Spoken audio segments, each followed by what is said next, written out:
Visi esame girdėję medikus teigiant, jog pavasarį mums pritrūksta vitaminų. Gal todėl mes jaučiame tokius keistus simptomus. Darosi silpna, vis dažniau norisi prigulti, trūksta jėgų, trūksta energijos. Taigi visgi kodėl mums pristinga vitaminų?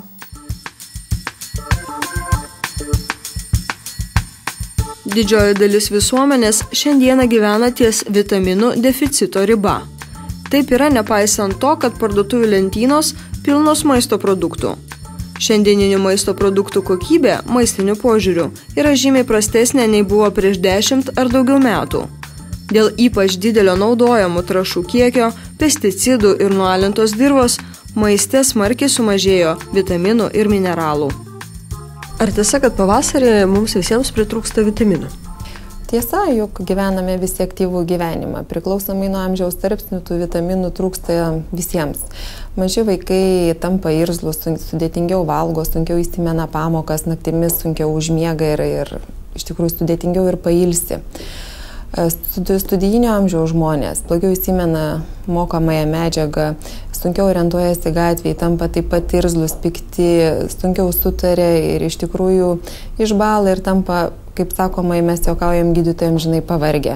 Darbingo amžiaus žmonės vėlgi taip pat sudėtingai susikaupia darbę, sunkiau atlieka įvairias vykdomas operacijas. Menstruacinio amžiaus žmonės, moteris iš tikrųjų jaučia didžiulį nuovargį, pervargimą, galvos skausmus, būna išbalę ir dažniausiai būna labai nelaimingi. Vyrai taip pat būna suirzę, sunkiau vairuoja automobilius ir iš tikrųjų taip pat sudėtingiau su jais tampa bendrauti. O pensinio amžiaus žmonės lygiai taip pat kaip ir visuose amžiaus tarpsniuose turi visą šitą anksčiau minėtą simptomatiką, juolab, kad ir saulėlydžio periode visa šita simptomatika paaktyvinama amžiaus. O kodėl taip nutinka, kodėl tų vitaminų staiga pristinga? Tiesiog mes gyvename tokioje šalyje, kur kovo, balandžio mėnesiais mes neturime nei šviežių daržovių, nei šviežių vaisių. Jos tenka pirkti iš parduotuvių, jos ten yra pragulėję ilgesnį laiką ir ten jau tokių mikroelementų ir vitaminų mes savo vaisiuose ir daržovėse neturime. Taip pat šitas periodas, drėgnas oras, vėjas, žiema, artėja pavasaris, trūkstantis saulės spindulių, geros nuotaikos, lengvo bendravimo ir iš pabuvimo griname ore mums duoda vitaminų ir mikroelementų stoką. Ir tiesa, kad fizinės veiklos stoka, stresai, nervai, įtampa, šiuo metu mokslai intensyvūs gimnazijose, vaikų darželiuose, jaunimas daug dirba ir šitas visas susideda į vitaminų stoką ir mikroelementų stoką ir taip pat žmonės savęs nelabai prisižiūri iš tikrųjų. Jau tik tai tuomet, kai atsiranda kažkokia simptomatika, pradeda skųstis gydytojui, kad yra blogai, o iš tiesų tai galbūt reikėjo prieš tai pavartoti kažkeletą elementų, kad tos klinikos nebūtų. Žmonėms reikalingi 13 skirtingų vitaminų. Jų pats organizmas pasigaminti negali, todėl privalome jų gauti su maistu. Nors šių junginių dažnai užtenka gauti labai nedidelius kiekius, organizmo jie yra būtini. Daugelis gyvybiškai svarbių reakcijų be vitaminų pagalbos vykti negalėtų. Mineralai svarbus kaulų, raumenų ir nervų sistemos veiklai, o mikroelementai dalyvauja daugelyje gyvybinių organizmo procesų ląstelių lygmenyje. Taip pat yra reikalingi ir antioksidantai, kurie gali stabdyti senėjimo procesus, aterosklerozės vystymąsi, saugoti ląsteles nuo žalingo aplinkos poveikio.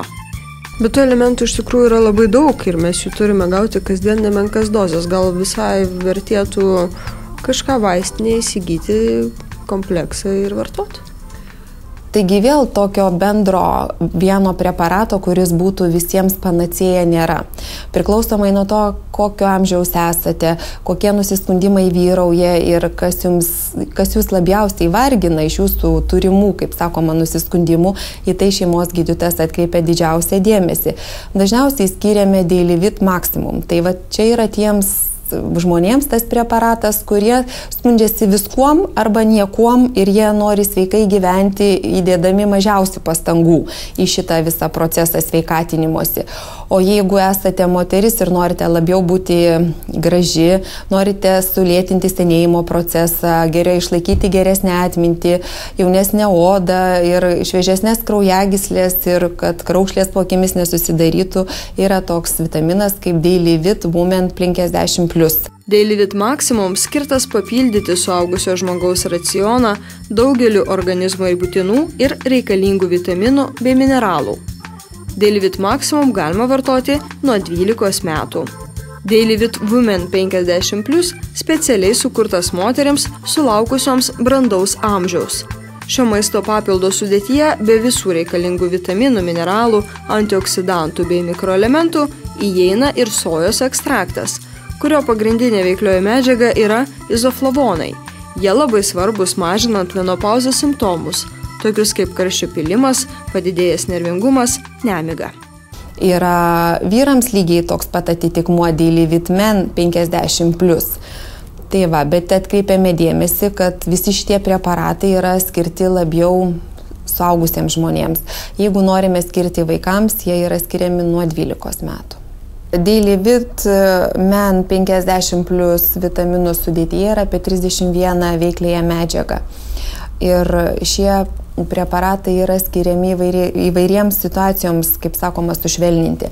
Dažniausiai vyrai savo amžiaus tarpsniuose turi didesnių rizikos faktorius išsirgti širdies ir kraujagyslių ligomis. Jie taip pat turi didesnį riziką turėti to vadinamo blogojo, mažojo tankio cholesterolio.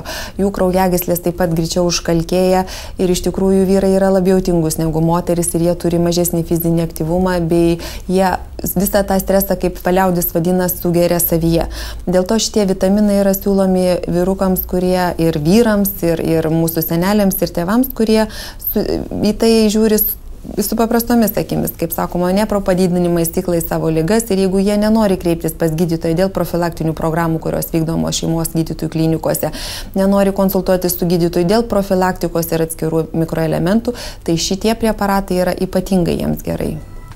Visi šie preparatai vartojami po 1 tabletę per dieną po valgio, užsigeriant stiklinę vandens.